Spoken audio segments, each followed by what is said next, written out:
Gators Breakdown episode 148 is ready to go. I'm your host, David Waters, and you can find me on Twitter at GatorDave_SCC. And joining me on this episode of Gators Breakdown, four-star quarterback committed to Florida back in April and fresh off a few days visit in Gainesville last week, Jalon Jones. Thank you so much for joining me here on Gators Breakdown. Yeah, no problem. It's a pleasure. All right. And Jalon, before we get started, I have to share a story with you. Your dad was telling me as he was going to share your results with me while you were up in Charlotte for the Elite 11 regional, because there was some out there that didn't want to believe that you were as fast as you are. So he messaged me that you ran a 4.45 and then I shared it on social media. People still didn't want to believe me. So about an hour later, you posted the image of your 40 time, and then people finally started believing. So I have to say, I'm glad you could prove me right on that one. Yeah, no problem. I don't want you out here looking crazier than anybody. So, Sounds good. How was that, that camp circuit when it was going around and you're trying to see if you were going to the Elite 11 and then all these different camps around the country? How's that for a high school recruit? I mean, you get used to it. I mean, that was my third year up at Elite 11, so, I'm kind of used to it now. And just, as I've gotten older and my stock has risen, so to say, they know me more. And so I'm going in there, they're saying hey to me instead of me saying to them. So it's all good. All right, before we dive in here with all the other questions I have for Jalon, remember you can find all your Gators Breakdown episodes on news4jacks.com/Gators Breakdown. There you will find all the Gators Breakdown episodes as well as articles from News for Jack Sports Team. That's news4jacks.com/Gators Breakdown.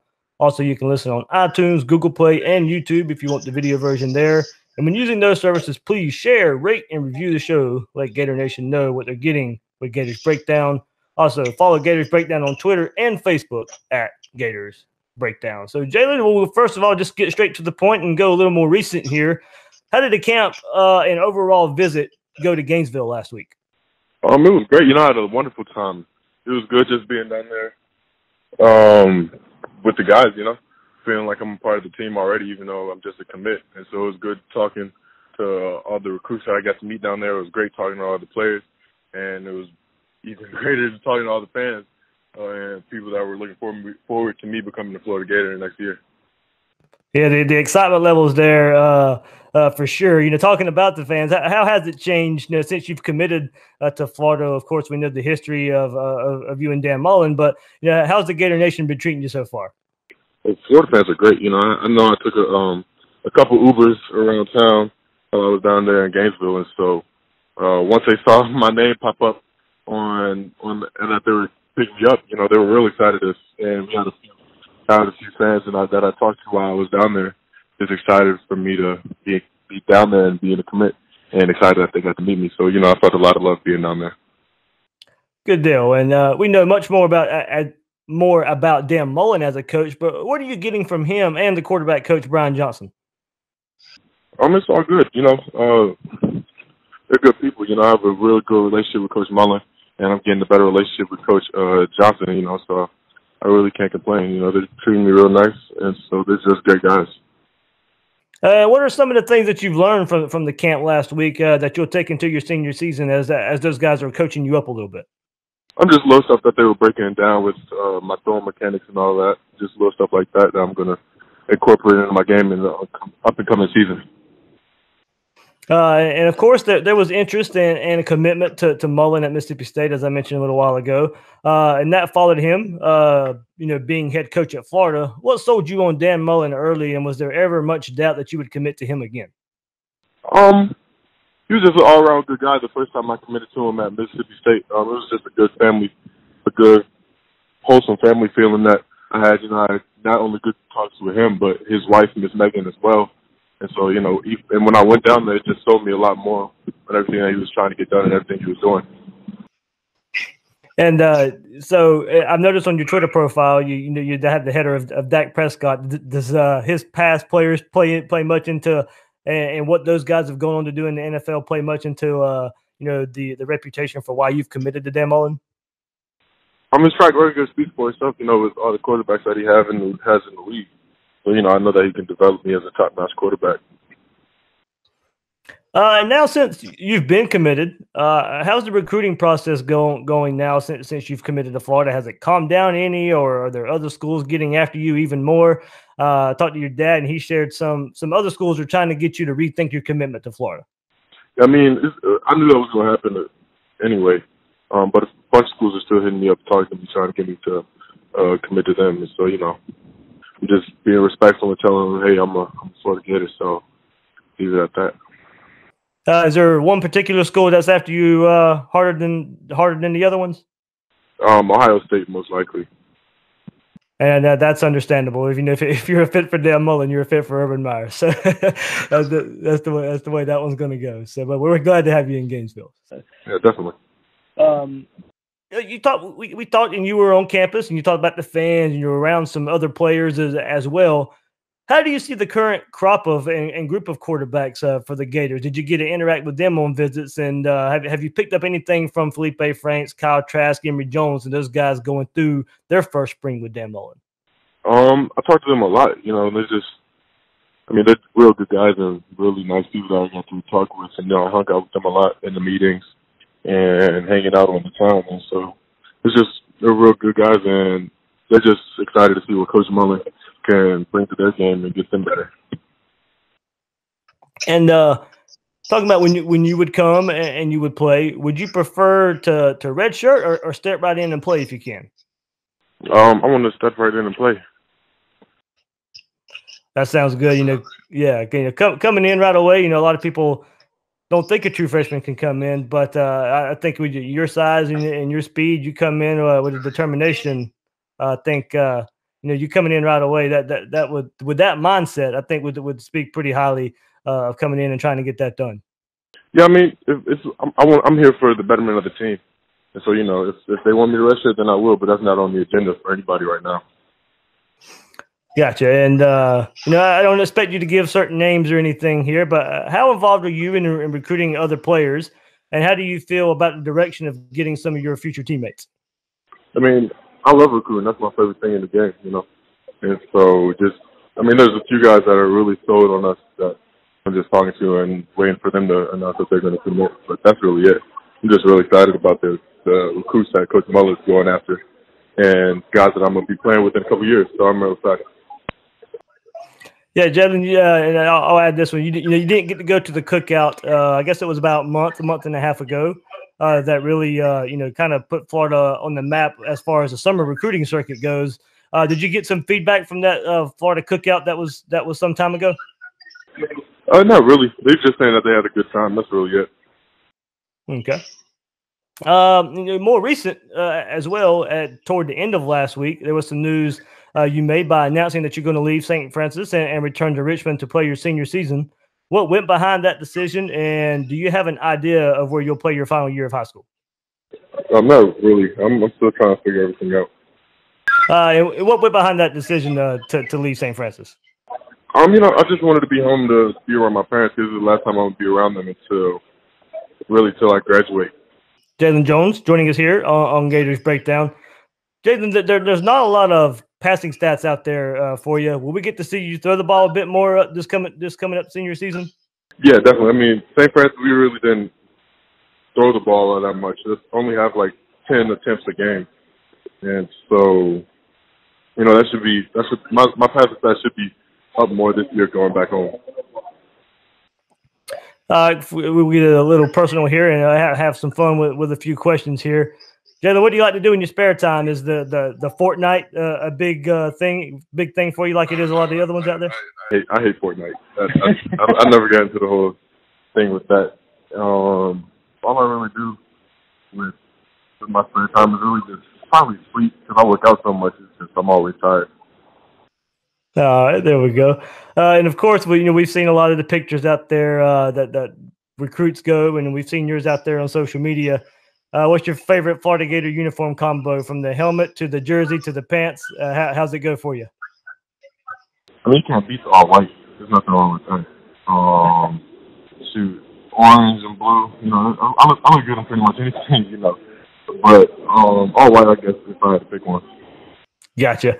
And there is that little rumor out there that if a commit's out there wearing all white, that or a recruit is out there wearing all white uniform, that it could be a commit to Florida. But we've seen that happen and we've seen it not happen. But is there anything behind that? If you're wearing all white, you're committed to Florida?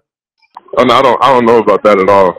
Okay. I mean, hey, it might be that a bunch of guys wear all white that they're committing, but I can't partake in any of that. Gotcha. So Jalon, anything out there you want Gator fans to know before we let you go out there? Nothing except that I'm just really excited to be a Florida Gator and look forward to meeting a lot of y'all in the coming years. Absolutely, we're excited to have you. So, Jalon, I can't thank you enough for joining me here on the Gators Breakdown podcast, and we hope to hear more from you in the future. Oh yeah, definitely. All right, Jalon Jones joining us right here on Gators Breakdown. We'll definitely try and get some more recruits and commits, of course, talking, especially when they commit to Florida, and that's what we're trying to get here on Gators Breakdown. But glad we were able to change it up a bit and get a recruit here on the show. Just change it up a little bit. And, I really like what Jalon brings to the table with size, his speed, arm strength that he showed last week at camp.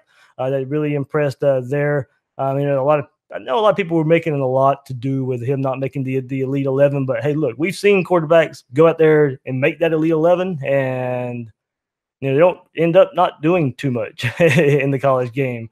So it's not a signifier of any means of what type of quarterback is going to be out there in the future when they sign with their team and start playing some college football. Really ready to see him in a Gator uniform. We'll see how he does in the senior season.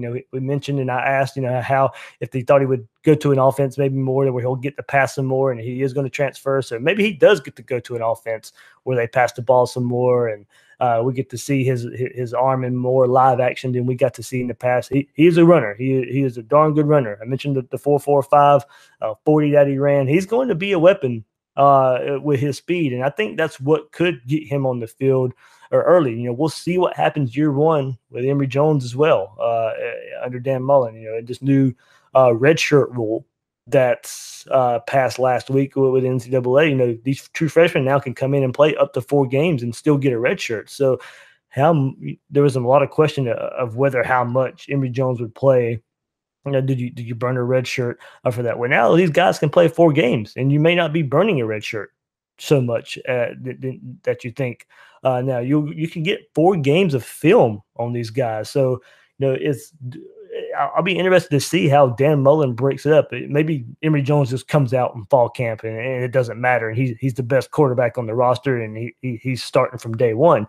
But if he's not, and he's not starting, and you're starting either Felipe Franks or Kyle Trask, how does Dan Mullen separate these 4 games that he's going to have to break down Emory Jones before he decides if he wants to redshirt him or not? Is it going to be the first 4 games of the season? Is it going to be the first 3 games of the season and save that 1 game for down the road?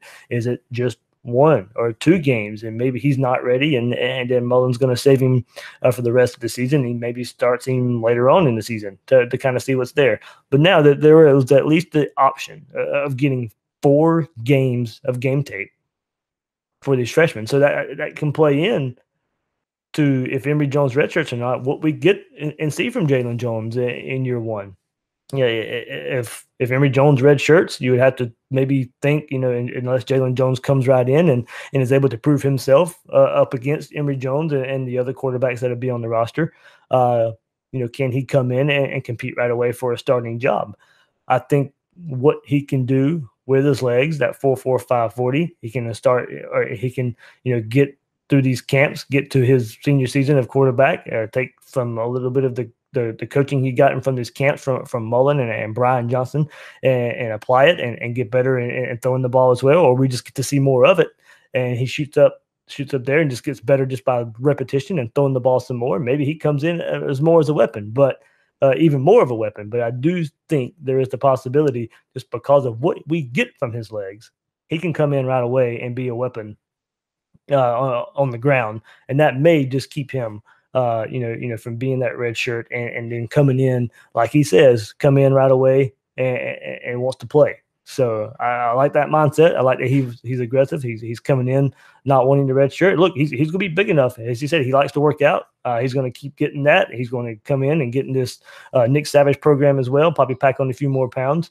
And we'll see where he gets there. Don't want to miss that step. Yeah, 4.45 40, I think, will be his best weapon. Not to count his arm out or anything, but you don't see many quarterbacks with that size and that speed. And it'd be nice to get that, and that's one reason he may not redshirt when he comes in. And it is also pretty interesting. Jalon mentioned Urban Meyer, Ohio State, the school after him the most, and that it has to speak for itself.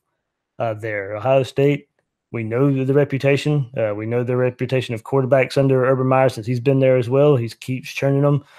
Look, they're good college quarterbacks, and that's what we know we're getting from Urban Meyer. It's kind of a badge of honor in a way. We know what Urban Meyer can do, and we know better than anyone what he can do. And we got a quarterback that's already in the fold. Look, Emory Jones, decommitted from Ohio State, ended up at Florida. Jalon Jones commits to Dan Mullen at Mississippi State, follows him to Florida. Urban Meyer wants him to be in Columbus, and that should send a sign there that, look, this kid has it going, and he is a fit for what Urban Meyer wants to do. He is a fit for what Dan Mullen wants to do, and you combine that. You get me a quarterback that Dan Mullen wants and Urban Meyer wants, then I think with what we want to see and turning around this quarterback room for what Dan Mullen's trying to do and a quarterback that he's trying to get in here. That proves it to me that Dan Mullen's going about and doing it the right way, getting guys that are going to fit his system, getting guys that he can develop, getting guys that can run the ball, getting guys that will be a threat passing the ball. All these things, with Urban Meyer wanting a quarterback and with Dan Mullen wanting a quarterback, that speaks a lot to me about the potential and the type of quarterback Jalon Jones is going to be. Speaking of recruits, since last week's show, Jalon and the other Florida quarterbacks got a new target when tight end Lucas Kroll committed to the Gators. The four-star JUCO 6'6", 250-pound tight end committed to Florida over Kansas State with 3 years of eligibility. Told 24/7 Sports Blake Alderman, quote, "I love what Coach Dan Mullen does with his offense. Coach Larry Scott is a great coach and person that I trust and have connected with greatly. I know he will make me into a well-rounded tight end." There's a reported, and that was the end of the quote there. So there's a reported 4.45 40 out there, and I'm not totally sure I buy that. But he is fast for his size, and it's probably around the 4.5, 4.6 range. That is a weapon with a guy that's as big and as fast as he is. The question is, how does he adjust without playing the game of football for so long? Kroll last played football back in 2015 while in high school, but 52 passes for 745 yards and 13 touchdowns. 52 catches for 745 yards and 13 touchdowns. Played baseball for Arkansas in JUCO baseball since that 2015 season. So there will be an adjustment period, and how fast he comes around will determine how much we see of him this fall. And how will he be used? And I jokingly put out on Twitter that I can't wait to see him take that tight end H-back shovel pass that we used to see with Aaron Hernandez under Dan Mullen. But Kroll isn't really that shifty now. We could see some of that just by how big he is and the speed he brings. But I'm thinking more down the seam and a big red zone threat. And he'll be too fast for many linebackers out there and much too tall for defensive backs to in a jump ball situation. Will he show the ability to get open? Will he show the ability to go up aggressively for passes? Those are the items I'm ready to see after being out of football for a few years. So where this could help is one of the two true freshmen doesn't need to be ready to play from day one at the tight end position. This could help get production past Keontae Lewis, who is really the only proven tight end on the roster. And Kamore Gamble needs to turn the corner. It would be beneficial for the Gators to at least be three three deep at the position before getting to true freshman Kyle Pitts and Dante Lang. No, I wouldn't be surprised if Pitts comes in and impresses right away and gets some playing time. It releases the pressure on Kroll, as the adjustment period may be just too much. It may take more time as that adjustment period comes around for Kroll to get adjusted by not playing football for a few years now. So he is big, he's athletic. How the adjustment period is really what's going to get me. Will it take a season? Will we see him sparingly this year, and will he blow up next year?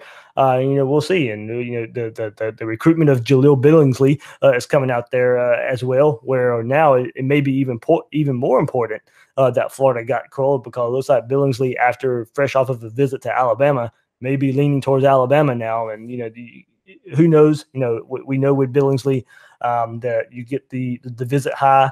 That's kind of what happened with him at Florida, and that one kind of stuck around. He visited Penn State, but and Florida was still the leader coming out of that visit. But he is coming off of a visit to Alabama now, and Billingsley looks to be leaning towards Alabama in Nick Saban there. So, recruiting never boring. We'll see where it goes. We're counting down the days until there's this dead period, and then it'll lighten back up with Friday Night Lights toward the end of July. And then July is supposed to be a big month on the trail for the Gators, and we'll see where it goes from there. Going to be a pretty short episode there.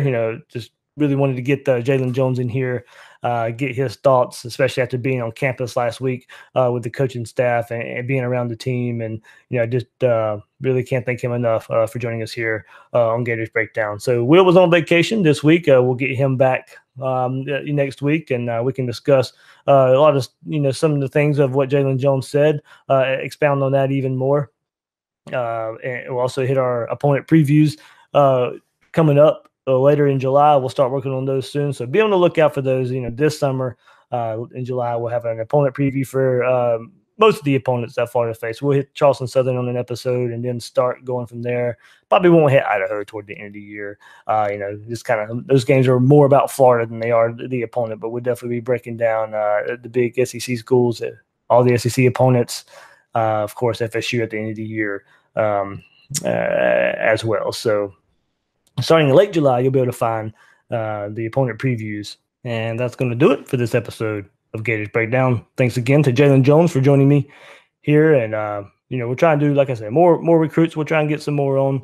We're trying to spread the word here. But big thanks to him and spreading everything that he learned and caught up with last week in Gainesville from Dan Mullen and the staff there, hanging out with some of the players. Can't wait to see him on campus. And especially that story about him and the 4.45 there, and his dad sharing that with me. That was pretty funny, going back and forth there. And like I said, I'm glad he tweeted that picture out to sit there and prove it right, because there were a lot of people questioning whether he was that fast, and of course it turned out to be right there. So I'm your host of Gators Breakdown, David Waters. You can find me on Twitter at GatorDave_SEC. Guys and girls out there, thanks for listening to this episode of Gators Breakdown.